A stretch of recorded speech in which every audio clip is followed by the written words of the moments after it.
We've been, as some of you know, most of you know, we've been handling and talking about, I don't know if we're handling, but we're talking about these hot topics in July. I do it every July. And most of the time they are social issues, and sometimes people say they're political issues, but they have the core of their being, in essence, that they're social issues.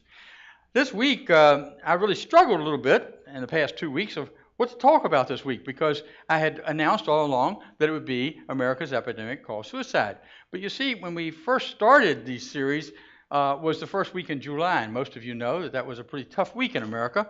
And so the subject was changed, and I was going to talk about immigration, and I didn't go there. But last week I said, maybe I could do immigration. Okay, maybe I could talk about that and not talk about suicide. But something inside of me said, Richard, you're supposed to talk about suicide. And I know where it came from. When I was at Unity conference this year, there was a guy by the name of Sharif Abdul. And Sharif Abdul is a great guy. He wrote a book called Creating a World That Works for All, statement you've heard me use. And in it, he talked about 4 social issues in the United States that we are not really, don't seem to be capable of really dealing with or working with. And one was suicide. And, when we talk about suicide, what happens is sometimes we don't want to openly talk about that issue. We think that it will go away if we ignore it. It'll probably never happen to me. And then it doesn't go away. It's still here. This is a problem, again, that we think is shocking, that sometimes we want to hide from. It leaves us speechless. It leaves us helpless, and we don't have the slightest idea how to deal with it sometimes, because most of us aren't trained to do that.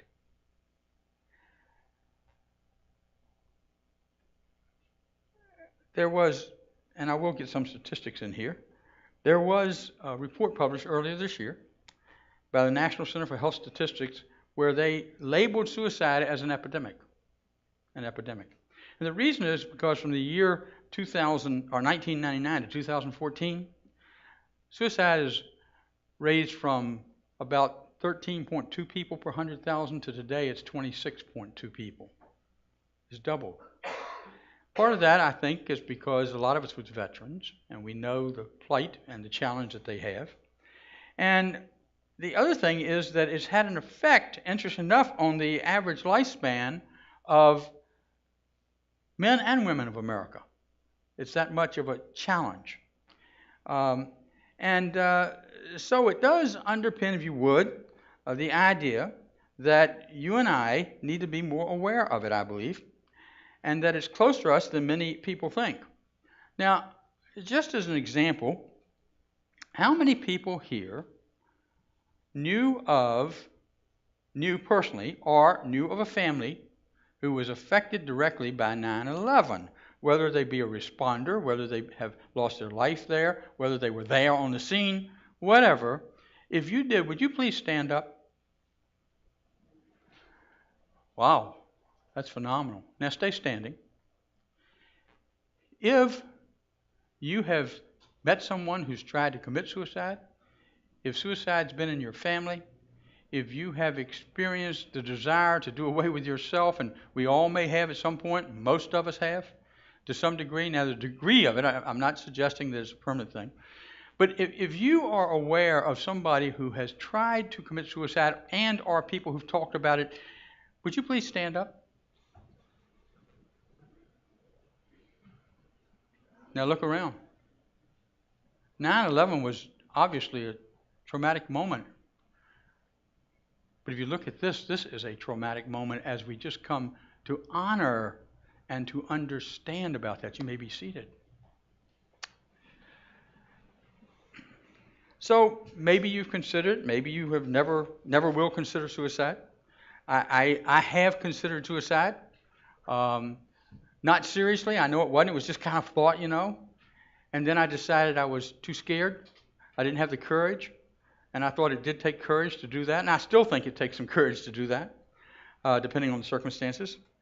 And so what happens is we start to ask the question when either myself or somebody else is thinking about suicide, and I know it. What do I do about it? How will I know to help? And will I sit by powerlessly if I notice it? And why do some people attempt suicide? And there are lots of reasons. I'm just going to give you a few that I think. Number one is many people attempt suicide and fail at it to get attention. And I don't mean that in an ego way. I mean they just really are crying for help. And they need somebody to pay attention. Matter of fact, during the hour that we'll be here together, hour and 15 minutes for 11:15 service, or 11 o'clock service, what will happen is about 40 people, or 60, I forgot which number it is now, about 40 to 50 people will try to commit suicide. And 5 or 6 will actually do that. So look at how many people are trying. About 25 to 1, they say, of the people who try to commit suicide don't make it. We've had that in our family and a couple of times, and it was a cry for help. It was just a cry for help. And when we understood that and saw that, we decided we had to do something about that. We had to take some action. We had to support the person. We had to love the person. We had to work through it with them. And so that's one of the reasons. Another reason is to escape the problems of life. You ever have the thought, man, especially when you're going through something tough, wouldn't it be nice if this would just disappear? Wouldn't it be nice if I didn't have to deal with this? Wouldn't it be nice if somebody fixed it for me? And so I might call out to a God out there and say, fix it for me, and I don't get an answer. And I feel even less heard. When I was in El Paso, one of the first times that I worked with somebody who was threatening to commit suicide was at Fort Bliss. Interesting name for, that's one of the reasons some people did. But anyway, interesting name for a military base.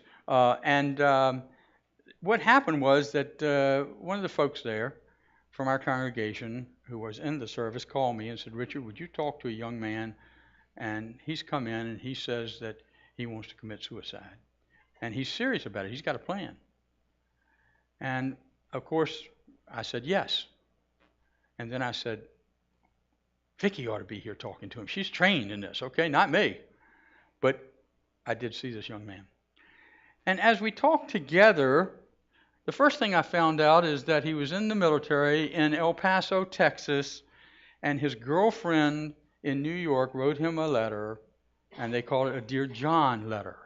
Now, anybody familiar with Dear John letters? I won't ask you if you've written one or not, okay, or received one. I won't go there. But that's what he got. So that was one of the reasons for his depression. But his depression had continued on for about 4 weeks, 5 weeks. And he was not a person who previously had been very depressed. And so we talked for a while, and we didn't really talk. I listened to him. And I just asked a couple of questions. Why are you considering this? And he said, well, I don't see any reason for living now. I don't see any purpose. I don't feel like anybody loves me. And I said, really? And he said, yes. I said, you can't think of one person who loves you. He said, well, the nurse here on the ward who got you to come over here, she loves me. I said, okay. So one person does love you, yeah. And then he thought a little while, and he said, well, I guess my mother loves me. She wasn't able to show it very well, but I think she loves me. I said, okay. And he continued to talk. And I said, why do you want to do this other than the fact you don't feel loved? He said, because I'll feel better afterwards. I think I'll feel better afterwards. And I said, really? He said, yeah. So I said, are you familiar with the concept of consciousness? And he said, yeah, as a matter of fact, I've done a little reading about it. And I said, so it's what we are aware of. The consciousness is what we are aware of, and we don't even know where it comes from. Science doesn't know where it comes from. Is that correct? Would you say that's right? He said, right. I said, do you believe in an afterlife? He said, yes, I do. Well, I kind of figured that based on what he said. And I said, and I don't know where this came from, but I looked at him and I said, suppose when you lose your body, you don't lose the consciousness that you have right now.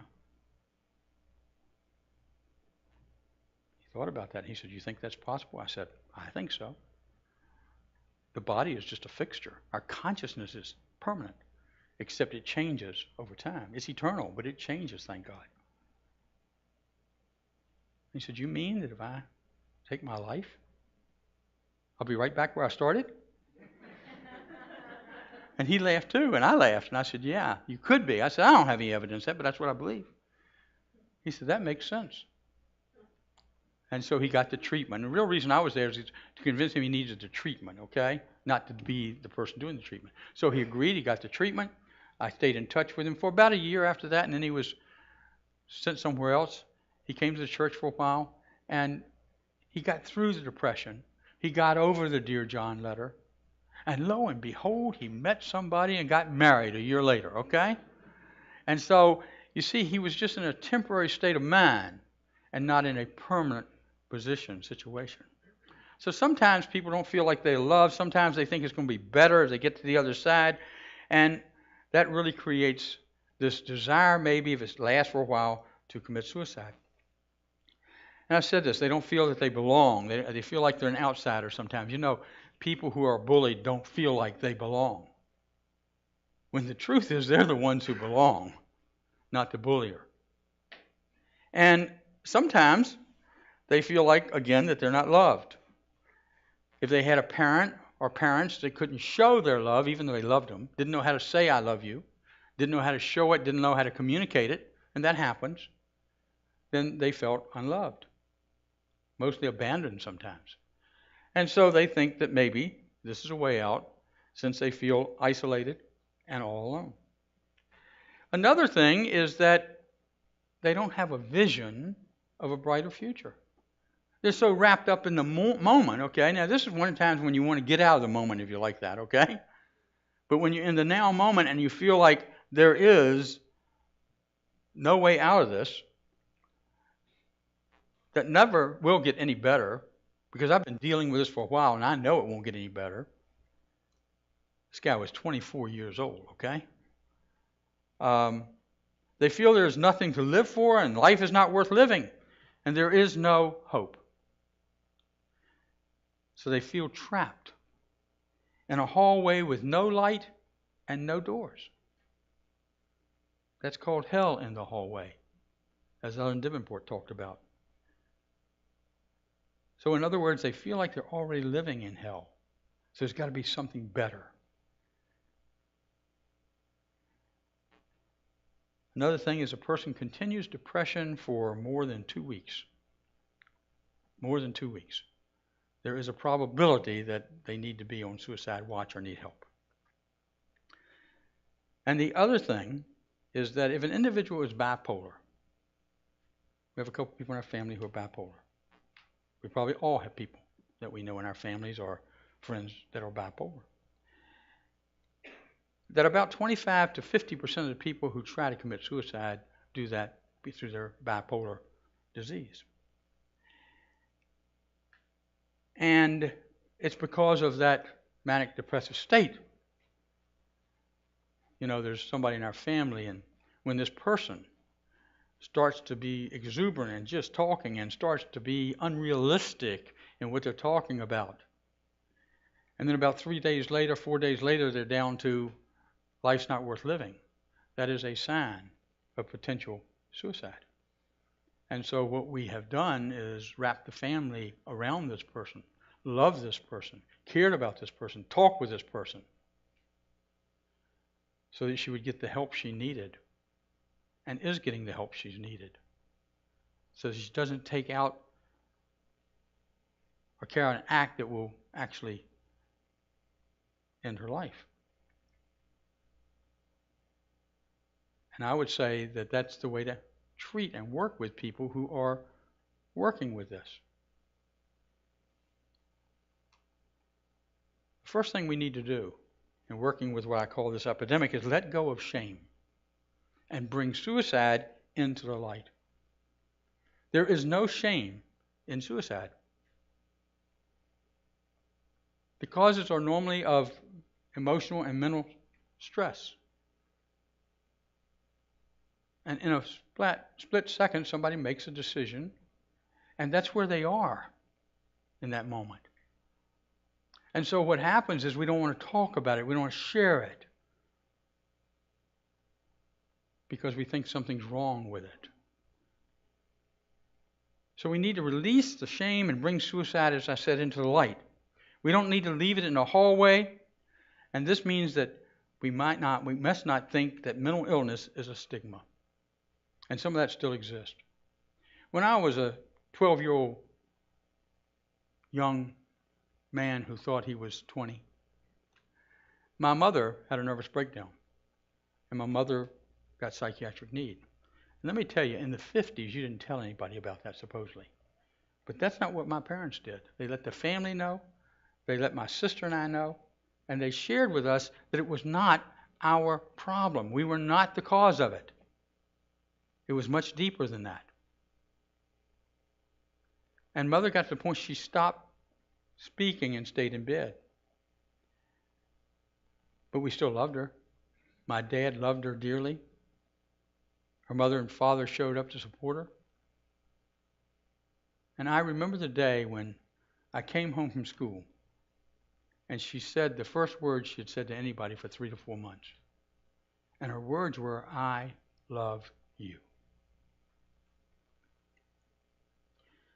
Wow. And if nobody paid attention to her, if nobody had loved her, if nobody had cared, she may have turned the other way.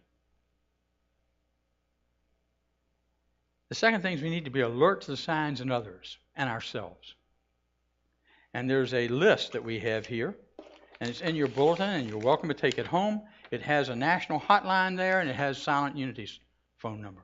When Vicki and I worked at Silent Unity, I've said this before, but when Vicki and I worked at Silent Unity, we were on the prayer line, and we would be there on Thursdays and Friday nights. And I always held in consciousness that Vicki would get the phone calls about suicide because I wouldn't know what I was talking about. And do you know in 2 years I never got one? And she got 8 or 9 or 10 or something like that. And that's the only time at Silent Unity you stay on the line more than 3 to 4 minutes. You get the prayer done, you get off the line. But when somebody is suicidal, or you think they are, you stay there until you either get them help or you're convinced that they're okay.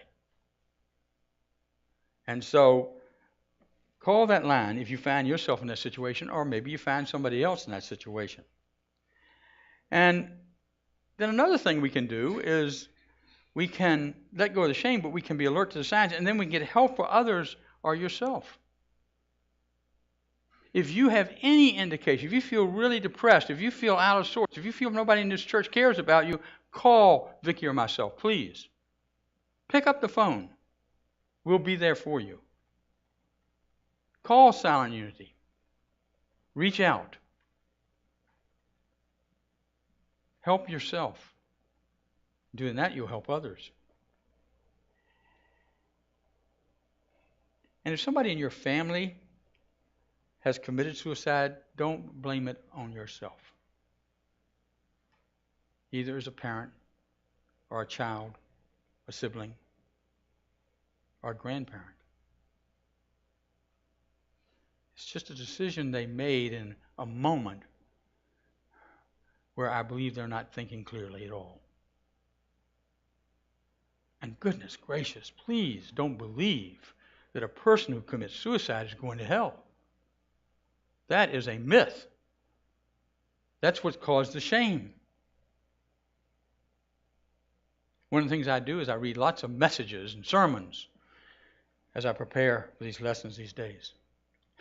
And I got tired of the ones who were, even at memorial services, saying this person is going to go to hell, but let's pray that they can get out. Come on. It makes no sense. It's damaging. And then the next thing is to go into recovery. And use the same steps in your recovery that we use in recovery for alcohol, recovery for drugs, recovery for all kinds of addictions. And we all have an addiction that we're in recovery about. If you think of the word addiction as being separation from God. And so we can move through that, because one thing we're taught is that we can always become one with God when we open our eyes, because we already are. And what a healing moment that is, and an opportunity it is. And those 4 steps are, number one, the first 6 steps, they do come from AA, as the person admits, or we admit, that we are powerless over our negative thoughts, and that our lives have become unmanageable. I can't think about anything creative. I can't think about anything positive. I am so wrapped up in myself and so egocentric that I can't get out of that circle of negative thinking. And when we admit that, we then admit it has no power over us, because we're willing to do something about it. The second thing is come to believe that a power greater than ourselves can restore our sanity. Now, folks, I'm not talking about God out there somewhere. I'm talking about right here, inside. That's where it is. I can only restore my sanity through my thinking right thoughts.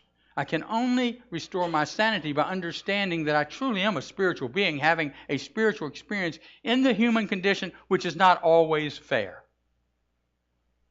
Or maybe it is. We never know. And so I admit that, I turn to that, and as I do that, I then start to admit to myself, admit to God, and admit to somebody else where I am, and that I need help, and I reach out. And then what happens is that I believe, and we see this many times from AA, if I ask people in here to raise their hands, probably close to 50% would raise their hands and say, I'm in recovery, some form. That we seek spiritual growth, spiritual understanding, and transformation. That we seek this concept of the renewing of the mind. When we renew our mind with the Christ presence, we have a whole different way of thinking. Do any of you believe that the Christ presence within you, the God within you, the energy of God within you, can think negative thoughts? No. Does anybody think that that spirit would not love you totally? No, when you're thinking about it in these moments. That hurt. Sorry. Are you okay? Okay, good. He hit his head on the side there. And so, what I want you to know, if you don't already know it, is you've come to the right place. And I want those folks to know that they can come to the right place. A place where they are accepted as they are, as I said earlier. A place where we don't judge the way they live their life. A place that says there's no shame in admitting that life can be difficult. A place that says we just accept you the way you are. And we can ask you lots of questions so you can come up with the answers, but we don't have them ourselves because each is independent of one another. Rick Warren wrote The Purpose-Driven Church. That's what he's best known for. He's the minister at Saddleback. And there's a couple of things he said, and I'm not taking issue with him. I want you to understand that. I'm just saying maybe we could do it a little differently sometimes. But Rick Warren, in 2014, his son committed suicide. Saddleback probably has 30,000 members. And he's been a great, great influence in America today. And for 4 months, he and his wife, or 8 weeks, he and his wife stayed away from the church. They got support from people in the church, but they stayed away. And when he gave his first message, he shared a few thoughts. He said, number one, for 27 years, I prayed every day of my life for God to heal my son's mental illness. It was the number one prayer of my life. It just doesn't make sense why this prayer was never answered. Here's what we teach in Unity. Don't pray for what you have, pray for what you want. Don't see the other person for what they have, see them for who they are. Don't get wrapped up in the problem, be the solution. We pray for what we want to happen. And I would suggest, and I'm not saying it would make a change, I have no idea. But I hope it would. If Rick had been saying, I see my son whole, I see him as a child of God. I see him totally healed. And just held that in vision. Could have made a difference. I don't know. But it's a different way of praying. It's a different prayer treatment. He also said that he got comfort from Isaiah. When you go through deep waters, I will be with you. When you go through rivers of difficulty, you will not drown. And he said, and from the Apostle Paul, he heard these words, God is our merciful Father and the source of all comfort. He comforts us in all our troubles so that we can comfort others.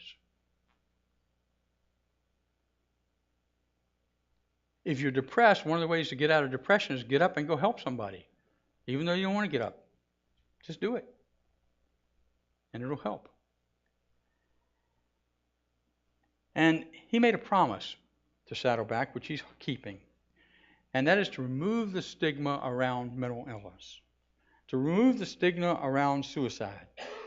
To know that these folks are loved and caring. And maybe they've made a mistake, and I don't know, maybe they haven't. I got to say that being in unity. I tend to think it's a mistake, but I don't want to judge them by it. It's not important. He said further, if I can find it here, I'm sorry.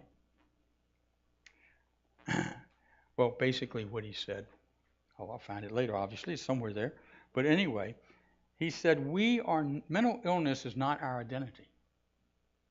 God is.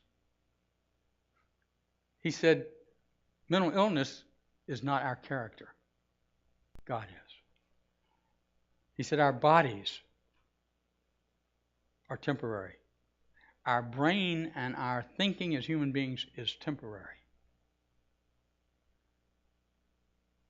And therefore, it too will not last forever, and change can take place.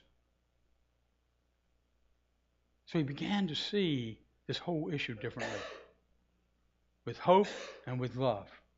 What a wonderful way to make that happen.